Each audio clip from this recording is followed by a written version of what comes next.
Me olemme viimeisiä ja toiset ovat jo täällä. Ei ole hyvä tulla viimeisenä. Siitä voi koitua ikävyyksiä. Tulkaa nyt.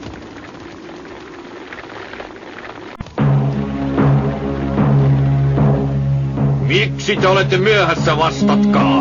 Minä vaadin vastauksen. Pyydän anteeksi, se on minun syytäni. Ei se sinun syysi ole, Ben. Karhu hyökkäsi ja tappoi yhden meistä. Meidän oli pakko puolustautua. Vastuu on minun. Ei mitään selittelyjä. Säännöt ovat sitä varten, että niitä noudatetaan. Niin, mutta... Hiljaa! Älä väitä vastaan!